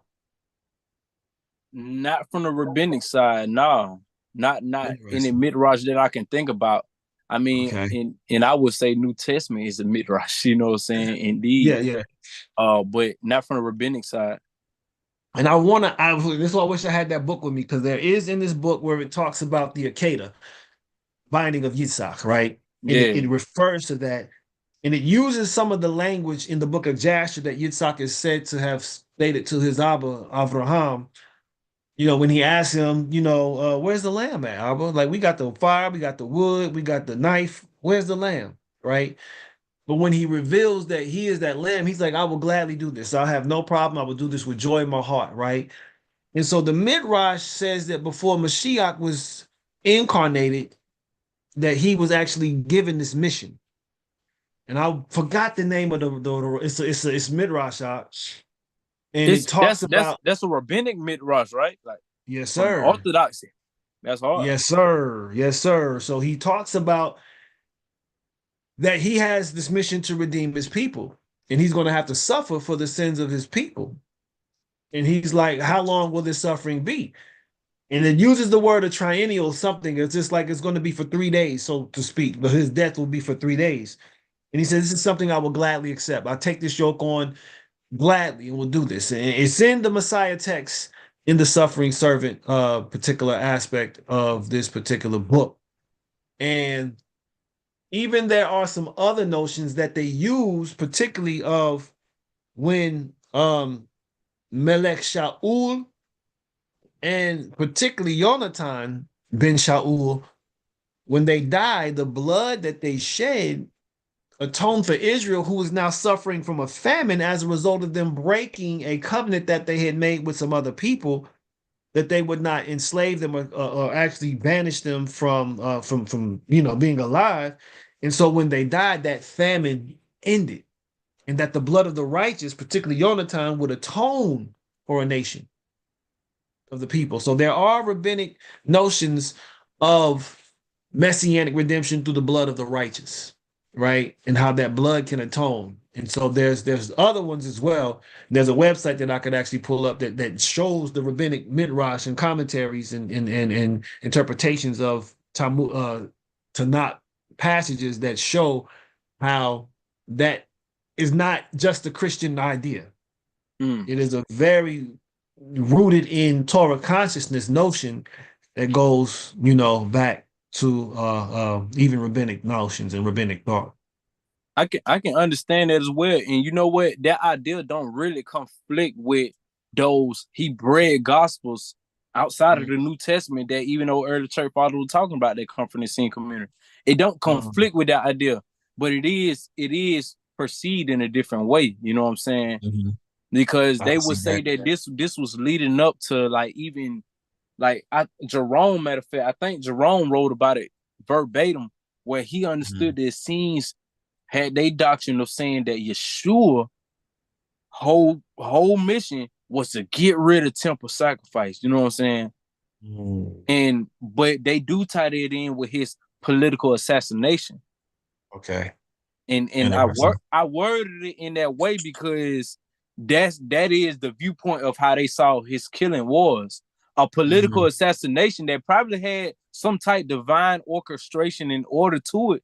But on the surface level, all we know is, he was speaking against some people that had power. These people that had power had him wiped out. You know what I'm saying? A political assassination. Now, whether or not that was, atoned for people's sins or not, they don't really specify whether or not that's a doctrine amongst them. You know what I'm saying? And it don't contradict anything they say concerning the atonement aspect, because the point was that these communities that I'm speaking about in the first century, and right now I am advocating a particular sect in the first century, and this will be these Essenic Messianic sects who again don't believe in temple sacrifice. They never was with that. They saw that as defiling and barbaric and nasty and against the eternal one's will. You see what I'm saying?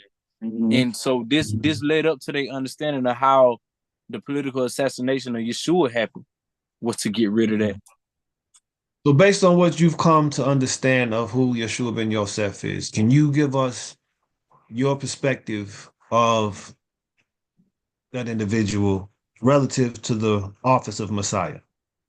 Right indeed. So from the get-go, from what I understand, and I'm gonna be going ahead to be but transparent for anybody that may be listening and want to understand what the world is, where's he getting this from? What is he talking about? You know what I'm saying? I'm gonna give some references. Some major scholars that I like a lot would be, first of all, Joseph Atwill. A lot of people familiar with him. James Valiant, Robert Eisman. These some of, and Jonathan Reed. These some of my favorite, I would say, first century scholars. And this is where a lot of my understanding of what those heretical groups was doing coming from, right? So my understanding of Yeshua was that he was a man who was born like any other man. He grew up and went to school like any other boy in Judea, you know what I'm saying, in Palestine or whatever you want to call it, in the Levant. And so when he came of a certain age, people did recognize something different about him. They did recognize that he was exceptionally smart. He was an intellectual. He was well learned in Torah, although Torah study was a requirement for any young man in his environment anyway. At the age of 10, you had to be learned in a book of meditation according to the Dead Sea Scrolls. You know what I'm saying? At the age of 20, you had to start getting ready to prepare yourself to work in certain offices, right? So Mashiach, or Yeshua ben Yosef, he just was the one that really did very, very well. And up until that point where he had his baptism, that's when he was initiated to be that messianic figure, right? And that was his immaculate conception right there. That was his immaculate conception. Indeed. So like Psalms 2 say, this day have I begun you. This day, at this initiation that will happen, you becoming that one. And so now we get to see his life play out the way it did. He going around, he making a name for himself. He healing people of blindness so that they can see truth. He healing people of deafness so that they can hear truth.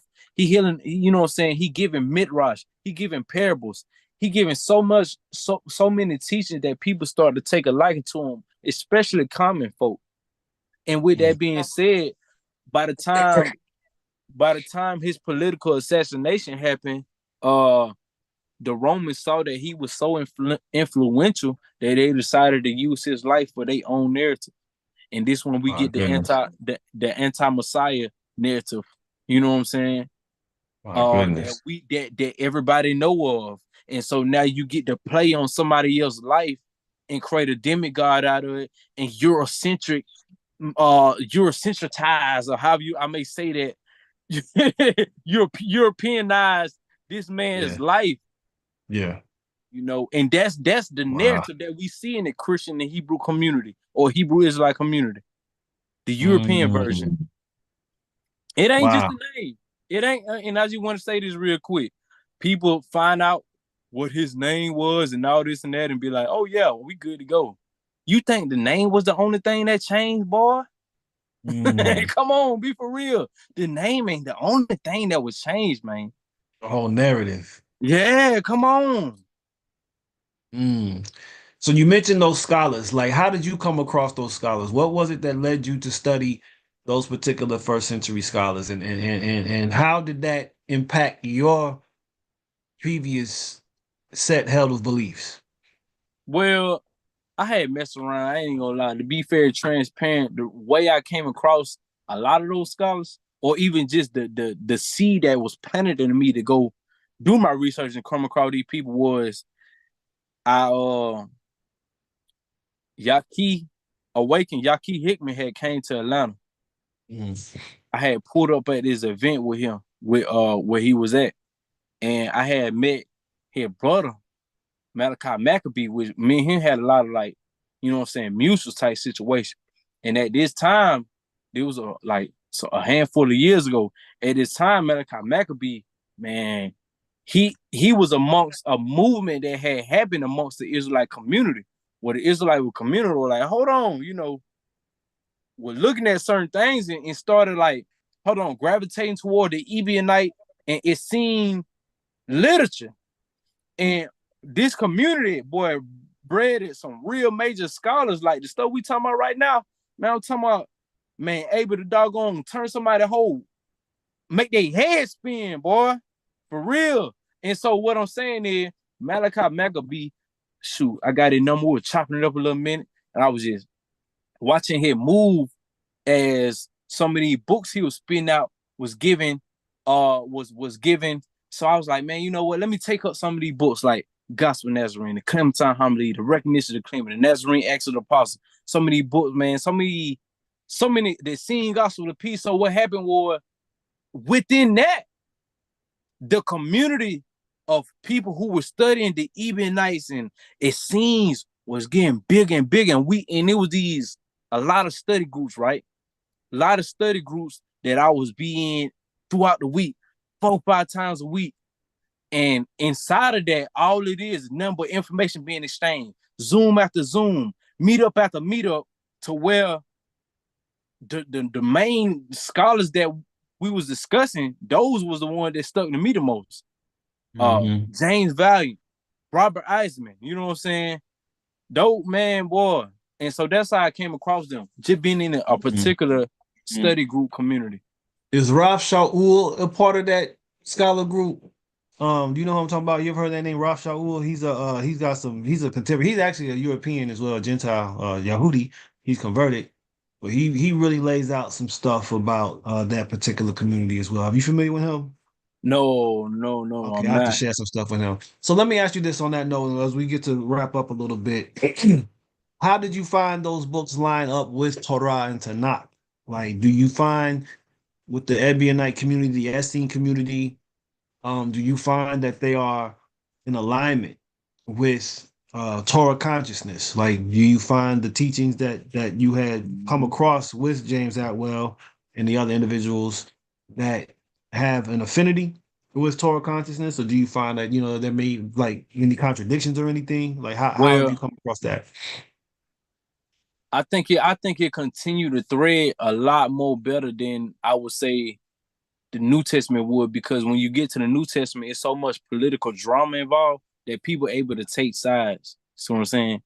Mhm. Some people may have a more Pauline approach. Some people may have a more Jamesian approach. Some people may Mhm. have a whole totally different approach. And this was a part of the stumbling block that we see in Revelation chapter 2 anyway. So Mhm. those certain studies, certain books, certain scholars, I think they really continue the thread of, let's say, quote unquote Judaism Mhm. very effectively, and show its relationship to Mashiach better than the New Testament would. You see what I'm saying? Mhm. The Mhm. only contradiction is, now guess what? This contradiction is a lot of, is not, it don't sound easy on a lot of people's ears. But the only contradiction is when they bring up certain verses like Jeremiah 8 and 8, when it try to go in and explain the lion pen of the scribes from a different Mhm. perspective than most people Okay. perceive it to be. So you can Mhm. either look at Jeremiah talking about the lion pen of the scribes or the vain pen of the scribes, talking about him writing books for no reasons, or writing and scribing things for no reason. Or you can look at it being a deceptive type line pen of the scribes, as in some of these writings we can't trust.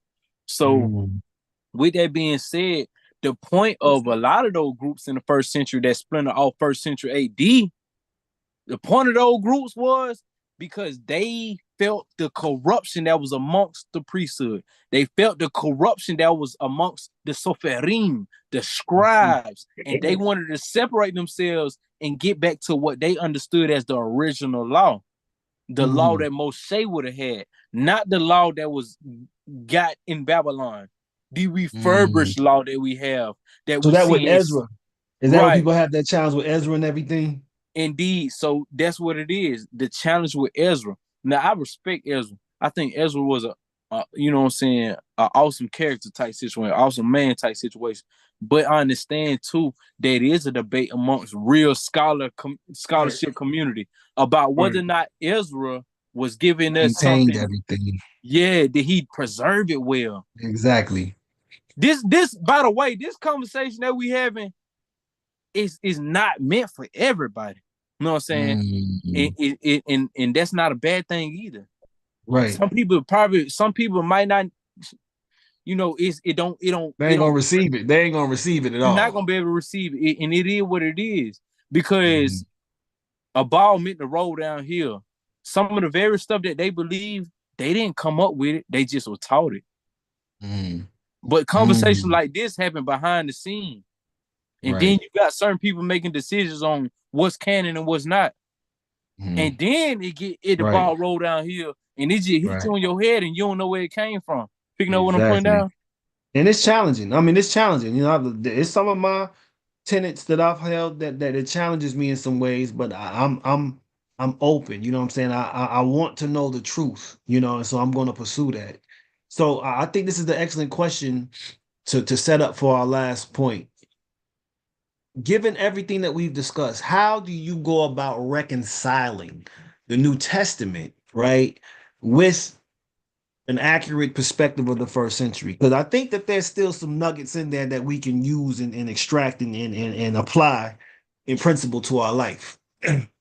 But how do you go about reconciling, you know, the inconsistencies and the historical anachronisms that you spoke of and the blatant redactions that are present? And in the Greco-Roman undertone. Like, Oh man, you know, like, you yeah, know, that ain't so much of a bad thing, but also at the same time, we got historical proof in so many different ways that, you know, even though Greek thinking wasn't bad, the what accompanied it would have bred like idolatry and paganism in certain ways, like the way that right. our Hellenistic Jews were setting up their cemeteries, the way that they set up their houses, the way that they went to the gymnasium naked and they wanted to hide their circumcision. Like, it's a lot involved with it too. Yeah, So yeah. they mutilated their skin when they want to hide their circumcision. So how do I reconcile the New Testament, man? Outside of chewing the fruit and spitting the seed out, outside of investigating it, and doing inductive research methodology, I reconcile it with the understanding that why the reason why I'm reading it is for to get the point extracted out of, not to get caught up on the fact that it's been redacted and refurbished, not get caught up on the point that this may not come from the pen of the Talmudim and the people that I thought it came from, not to get caught up on that, but to me to understand that these points of how I should live my life and how I should walk and let that Christ be in me, you know what I'm saying, and not on me, it's a lot of points to extract from that whole time. If I to say this real quick and then I land my plane, let's look at it from the Thomasine community point of view. Thomasine community view Yeshua life as being symbolic. Well, let's get into some of the symbolism. He was born in a time when he died at a time. He died at the age 33. You know, we know water freezes at 33. So we know 33 represent change. Just like you got 33 degrees of masonry before you come back down off the ladder. See what I'm saying? and start making your way to be a Shriner. Outside of that, 33 is a representation of our spinal column, because from the bottom of our base spinal column to here, this is where that 33. crucifixion happened. Yes, sir. Crucifixion I happened, love right? that. I love You that know, physiological reality of it. so Yes, sir. so now we just trying to get to the temple. Where the temple at? We got these temples on the side of our head for a Come on reason, now. correct? Holy of Holies. The Holy of Holies. So we get into this Holy of Yeah. Holies where we got the Ark of the Covenant, what people call your cerebellum. And so that there's all just a play on words dealing with your spinal column, because starting from your low man going to your high man, it's certain forms of endocrinology that you gotta conquer. See what I'm saying? And so starting from, let me just work it all the way back up the spine again. When we Yes, sir. talking about endocrinology, we talking about our endocrine system, or our hormones that where your spirit's housed at. So you got your reproductive organs that got glands. When you conquer your reproductive organs, you conquering your sexuality. That's the There you first part go. at the bottom of your spine. Root, bro. See what I'm saying? The root chakra. That was Hindu would call it, right? So boom, you go on up, you got you come to your adrenal glands. Sacral. This is where your fear at. You know what I'm saying? You conquer fear. You come on up, you get to your pancreas. Solar. Your pancreas, you controlling your food eating, your food habits, your eating. You learn how to Yep. fast. You come Yep. on up, you get to your thymus gland, which That sit on heart. top of your heart. My You goodness. learning how to love. Yes, sir. You come on up, you get to your thyroid gland. Come on now. You learning how Bro. to speak. Yeah. You know what I'm saying? And go on up further and further. You got your pineal and your pituitary gland, which many people in the Hindu chakra system, which I ain't endorsing right now, but Dollar. we're gonna say your Yeah. third eye and your crown. You know what I'm saying? Yes, This is sir. where your master glands at, your three wise men. So what I'm saying is, a lot of things concerning Yeshua life, you can find it in the stars, dealing with Hands horoscopes and down. zodiacs, the way Yes, that sir. Scorpio come and kiss Pontius Pilate, aka Sagittarius, and you know what I'm saying? Mhm.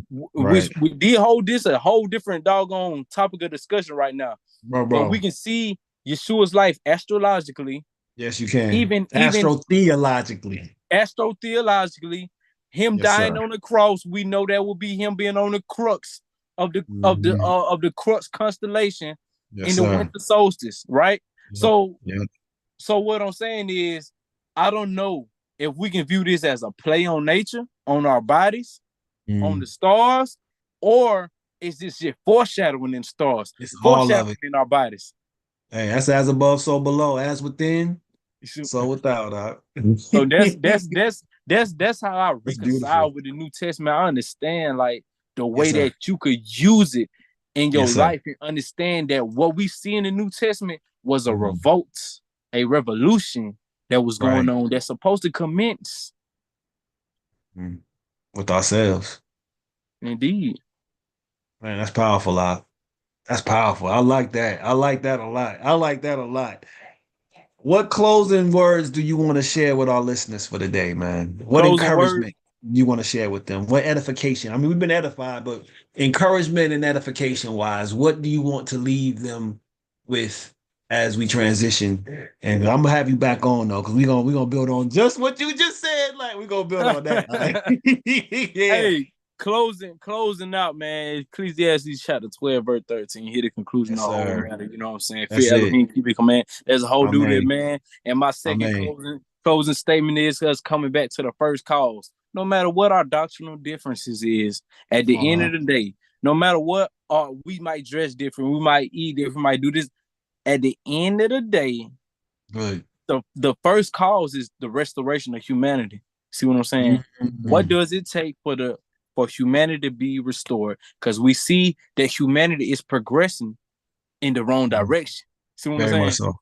Yes, So if sir. it's progressing in the wrong direction, it's actually degenerative. What do we do to combat that, reverse that, and come back to the first cause, the first intention, the design, the desire of the eternal one, of the source, of the creator? I love that. I love Indeed. that. Praise y'all. So how do people get in touch with Moreh Elihu? To get in touch with Moreh Elihu, man, you can Google Moreh Elihu. Now, on Facebook, it's under Thrasher, like the skateboard company, Thrasher. That's my last name. Boom, boom. Okay. Moreh Okay. Elihu on TikTok. Do not go to the false pages. A lot of false pages of me using my name, my content, and hitting people up talking about some terror reasons. I don't do no terror reasons. I don't hit nobody up on TikTok. You gonna know which page is me because you're gonna be the one with the more followers than the other ones. That's what's up. Boom. If somebody wants You to know, support your ministry, what's your Cash App handler? How can somebody support you? Cash App Hunter, $ PAPA Papa, THRASH Thrash. So $ Papa Thrash. All right. And then There you Moreh have it. Elihu will pop up in the display. Same thing on Okay. Instagram, AJ_Elihu, which is Moreh Elihu. You'll see pop up. Yes, sir. Yes, sir. Man, I want to thank you tremendously for being on here this evening, man. We've been talking about this for a little minute, and I think we delivered, man. I pray that the words that were shared today truly land on ears that are receptive, and that the challenges that were issued are healthy, holistic, and pure challenges, man. Because what we have to understand is what our rabbis understood was that contention for the sake of heaven is truly worthwhile contention. And we got to start contending for this kingdom in a righteous way and for the truth, right? That's If what we shall Israel. know That's what Israel name is. the truth shall set us free. So Toda for your studies and your diligence, all praises to the Most High that you've allowed the Spirit to use you in the way that it's been used, and I'm thankful to know you. I'm humbled to know you, man, and to see such a powerful young mind such as yours shine on the level that it does, and to share these words with our listeners. So I pray that it's received in that fashion. So Toda Rabah again, no doubt. But I want to thank my listeners for also tuning in, for sharing some of your thoughts, some of your questions. I pray that we can continue this movement and continue to move as we do work for this Tikkun Olam and Tikkun HaAdam, to repair Adam, the human race, so that we can bring this world back, this earth back to our Father, to our King, and allow that oneness to truly rule and govern all of us until we all hear the word Shema Israel Ya Eloheinu Ya Echad. Amen. This is Mikael Corbin Yahoo with Shifting Paradigms. Toda for again joining us this evening. Much love to you all. Shalom.